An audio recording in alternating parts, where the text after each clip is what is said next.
Good evening, friends. I am Dr. Vinay Bhumia with my assistant doctor, Dr. Ashwin Jaiswal, and our team, our sister is there from Sanjeevani Super Speciality Hospital, Ahmedabad. Here before you is Mrs. Leela Ben Bharwad. She was brought to us on 4th of October of this year, or almost today is 4th of November, almost before 30 days.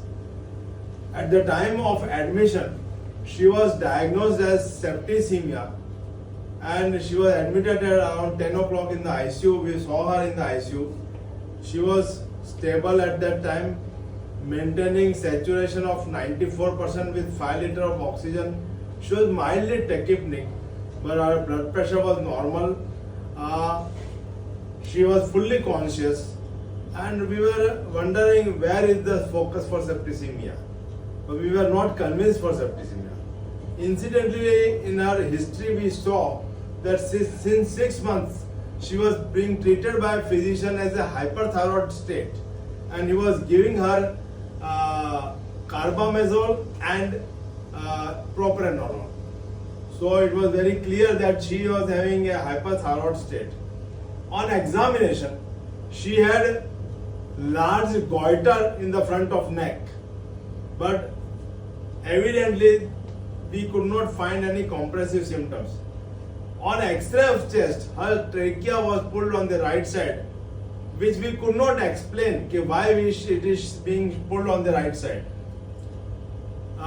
We retired at night at home.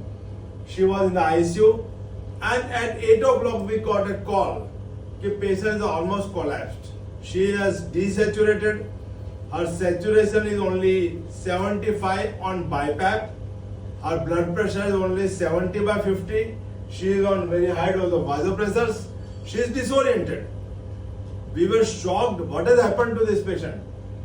Now, while asking what happened, this happened suddenly during the sponging. So we were wondering what has happened.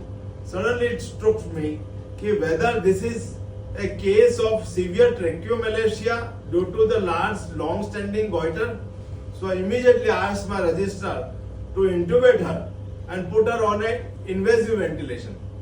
As soon as she was intubated and put on an invasive ventilator, within around 3 hours, her blood pressure stabilized, patient became conscious, and her saturation also improved.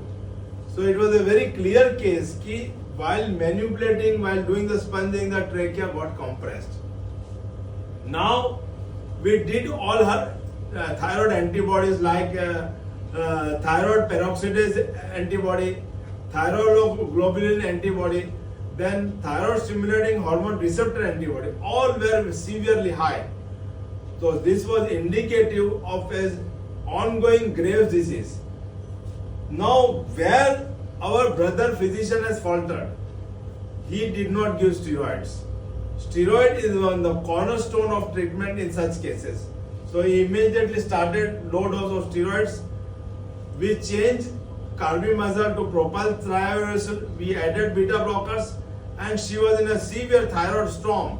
So proper dose of vasopressors were given, proper antibiotic was given, and patient started stabilizing in 3-4 days.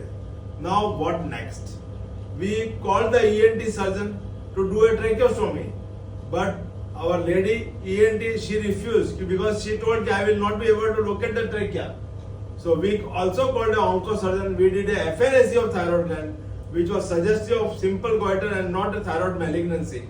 And then we made a team of oncosurgeon and ENT specialists and asked for doing a total thyroidectomy.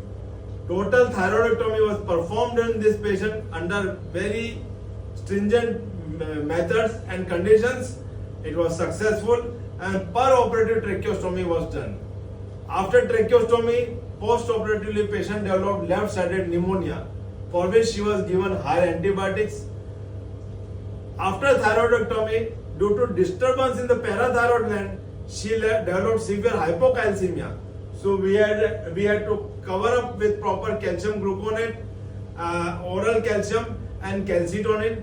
but slowly in week 10 days time, she is stabilized properly. Today we are discharging this patient. Her tracheostomy tube is removed. Her catheter is removed. She is passing urine by herself.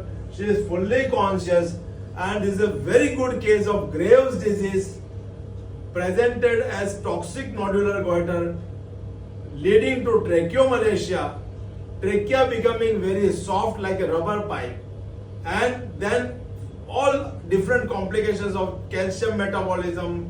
Acha, one more thing, after total thyroidectomy, she has become severe hyperthyroid. So we have to give 150 microgram of thyroxine also right now. But ultimately, by doing all this manipulation of treatment, she has stabilized and she is going home. કેવું છે લીલાબેન હવે? હારું. She is even speaking now. કેવું રહ્યું તમારો અનુભવ?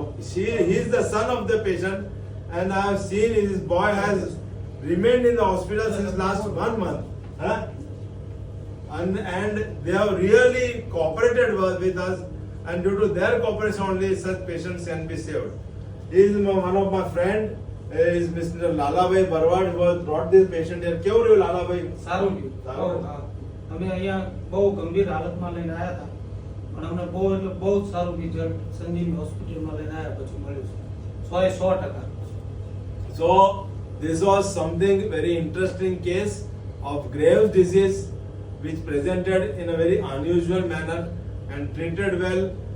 During the first instance, patient has almost gone off of our hands, but slowly and steadily she has recovered, and now she has, from hyperthyroidism, she has become a hypothyroid patient because her thyroid gland has been removed. But with thyroxine supplementation, she will be able to lead a normal life. He is Dr. Ashwin. Ashwin, what is your say in Yes, this? sir. You explain about all this is, and this is the rarest case I have seen. A very good, excellent case, and our team very hard working. आज एमना relative भी छे, બધા all happy. Case is excellent. Thank you so much.